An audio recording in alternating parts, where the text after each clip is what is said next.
जी, BJP सरकार अमृत महोत्सव मना रही है आजादी का। हुँ, लेकिन देश में दलितों को घोड़ी पे चढ़ने का अधिकार नहीं है। कहाँ हुँ। जा रहा है हमारा देश? देश जहाँ जा रहा है वो आपको और हमें सबको पता है। हम लोग धार्मिक और जातिवादी होते जा रहे हैं और धर्म और जाति हम्म, इस देश का विनाश करेगी। ये लोकतंत्र के लिए सत्यानाश, लोकतंत्र के लिए खतरा है। आज़ादी के 75 साल के बाद में अगर किसी दलित दूल्हे को कोई घोड़ी पे नहीं चढ़ने दिया जा रहा है और जो मामला प्रकाश में आया है, वो मामला बुलंदशहर के गढ़ाना गाँव का है।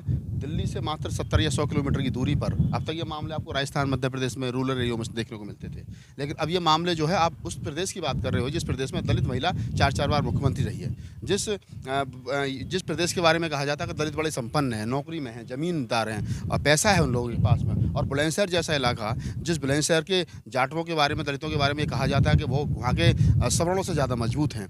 वहाँ पर आज ठाकुर समाज के लोग जो दलित दूल्हे को घोड़े पर नहीं चढ़ने देते हैं और पीएससी के साए में फिर उसको अपनी बारात निकालनी पड़ती है। तो आप समझिए कि हम जा किधर रहे हैं। ये जातिवादी जो चेहरा है ये कितना उजागर हो रहा है। आप देखिए ठाकुरवाद जो है वो का वर्चस्व है।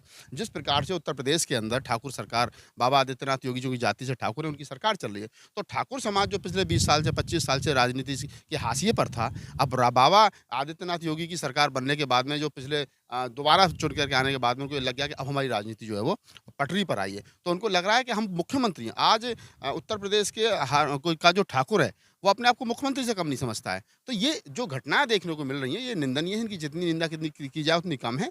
हमको गाँव देहात में ख़ास तौर से प्यार मोहब्बत से रहने की ज़रूरत है और ये जितने लोग इस काम को कर रहे हैं, ये लोग नहीं चाहते कि अमन चैन इस मुल्क के अंदर रहे। ये लोग नहीं चाहते, वो जो जाति का वर्चस्व उसे बनाए रखना चाहते हैं और उसे बनाए रखने से उनका फ़ायदा है और हम इसको तोड़ना चाहते हैं कि जाति के आधार पर जो लोगों का शोषण हो रहा है, नहीं होना चाहिए। तो गलत है, इसकी जितनी निंदा की जाए उतनी कम है। तो ये लोग रोकते क्यों हैं सर? ऐसा क्यों कर रहे हैं जो मैंने कि बताया ना आपको कि जातिगत आधार पर जो प्रताड़ना है वो कर रहे हैं ये लोग। ये नहीं चाहते कि भाई दलित समाज का आदमी जो है वो घोड़ी पर चढ़े, दलित समाज का आदमी मूंछ रखे, दलित समाज का आदमी अच्छे कपड़े पहने, दलित समाज का आदमी दलित समाज की जो महिलाएं वो अच्छी पढ़े लिखें। ये उसी मनुस्मृति के आधार पर कि उसी दृष्टि से, मनुस्मृति की दृष्टि से देख रहे हैं, आइन से देख रहे हैं कि आप जो है वो दलित हो तो दलित दिखने चाहिए। आप घोड़ी पे नहीं चढ़ोगे, आप मूंछ नहीं रखोगे, आप जो है वो पैरों में चप्पल नहीं पहनोगे। मतलब वो जैसे 1000-2000 साल पहले गले में हंडिया और पीछे झाड़ू लटका दिया करते थे, ये उस माहौल को क्रिएट कर रहे हैं। उस समाज को दोबारा बनाना चाहते हैं।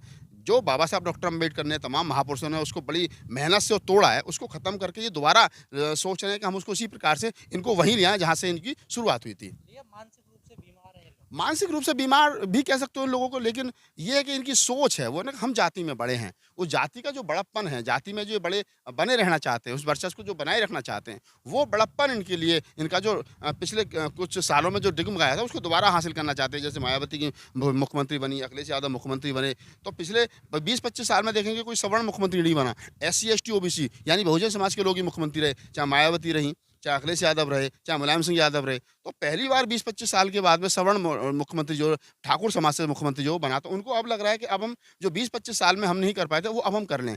तो वो सरकार का जो है ना, कि सरकार बनने से जो एक ऊर्जा इन लोगों में आई है, वो कहीं न कहीं है। लेकिन मोदी जी बड़े-बड़े जो है भाषण देते हैं कि मेरे दलित भाइयों को सूट कर मत करो, मुझे सूट करो। और जो है वो पैर धोते हैं सफाई कर्मियों के, उसके बावजूद दलितों पे ऐसे अत्याचार हो रहे हैं। अगर खाना खाते हैं ठाकुर मैं तो कह रहा हूँ ना कि जो लोग पहली बात तो देखो ये कहना कि मोदी जी ये कह रहे हैं कि मेरे दलित भाइयों को मत मारो, मुझे मार दो, ये कमज़ोर प्रधानमंत्री की पहचान है।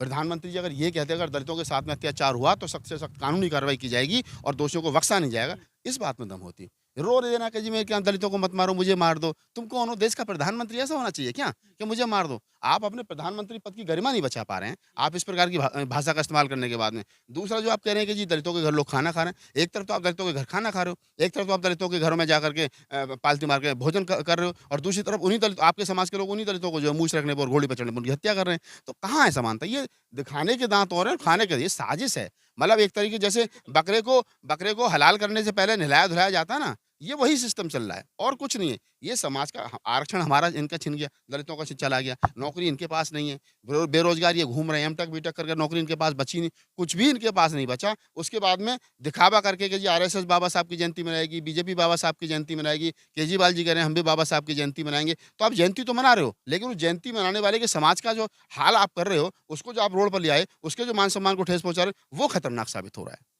तो कैसे छुटकारा मिलेगा सर इन बातों से? नहीं, मैं तो पहले दिन से कह रहा हूँ ना, इसमें 2 ही कारण हैं। एक कारण तो ये है कि दलित समाज को चाहिए कि वो सामूहिक रूप से धर्मांतरण करे। हिंदू धर्म को छोड़ करके बौद्ध धर्म की तरफ जाए।